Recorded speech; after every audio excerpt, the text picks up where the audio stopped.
Hey everybody, Scott here for the Digital Guitar Playground. It's Tuesday. Bet you didn't see that coming. Well, if you watched yesterday's video, I said I was coming back today to do the crunch and heavy tones. I was going to do dirty, crunch, and heavy, but that would just take way too long. So I just started with the vintage channel on the BluGuitar Amp 1, using just the sounds, the IRs from the BluGuitar Blubox. And then we're going to switch to the modern channel and rock it up.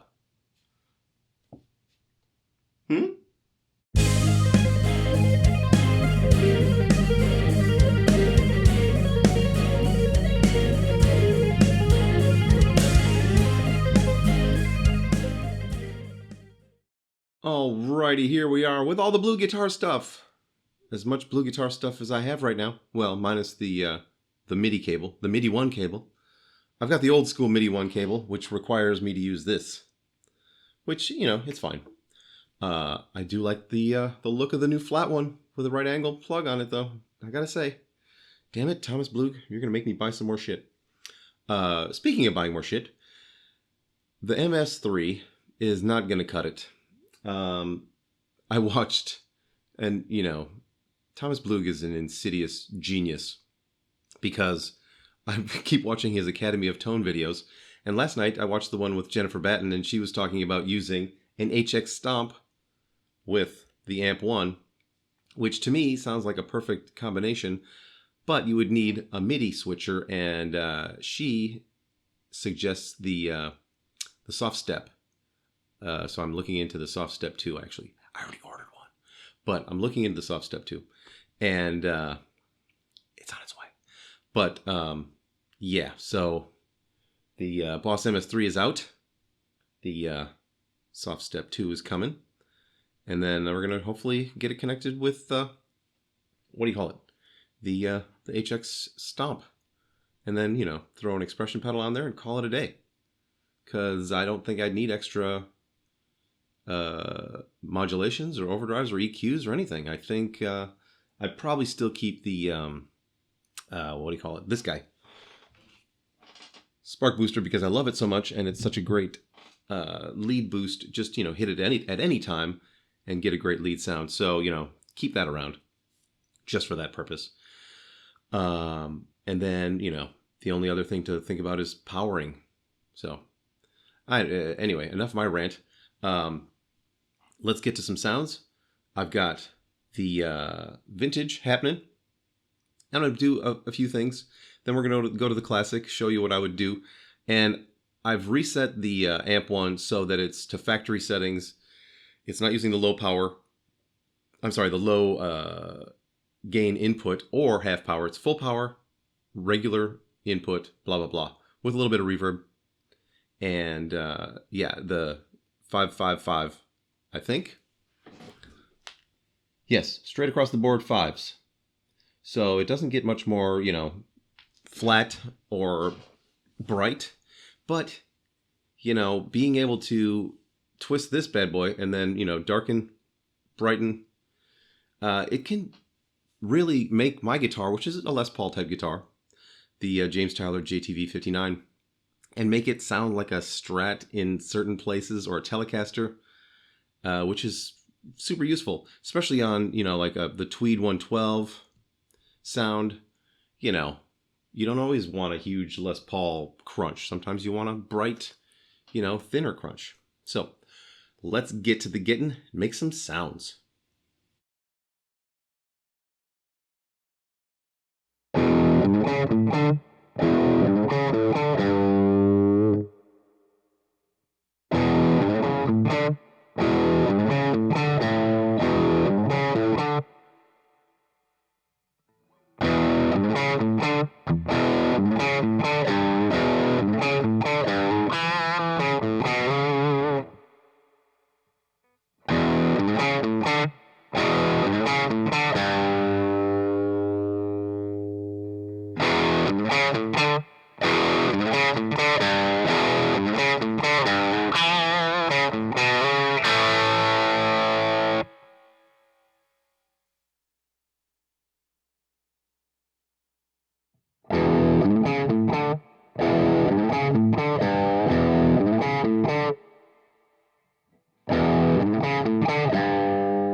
There you go, everybody. More BluGuitar Blubox action for you. Going through all of the cabs on the Dirt channel, and then the ones that sound better to me, which are the 412s. Let's be honest, on a big modern sound, big heavy crunch sound, you don't want to be running through a twin on that one, or a Vox usually. It's going to be a little bit ice pick in the forehead kind of action. But if you're into that, feel free. I can see certain situations where I would love to use the dirty channel or the vintage with that Tweed 112 because it sounds sweet. And that was something that Thomas Blug also mentioned, and he, likes that one for crunch sounds as well. I thoroughly agree. It sounds incredible with the vintage channel. So, there you have that. Good times. I'm coming back tomorrow with a little tune I'm going to write. I might use a riff that you may have heard about 4,800 times just now. Probably, yeah. I mean, it was in my head, so I came up with it yesterday, I think. And it just sort of kept happening. So, got to get it out of my system somehow. Recording a song is how I do that. Because once I record something, then I usually never play it again. So, that's how my memory works. Or doesn't work. Not cool. Not cool, memory. God. Anyway, I will be back tomorrow with something fun. So come on back. And until then, rock on.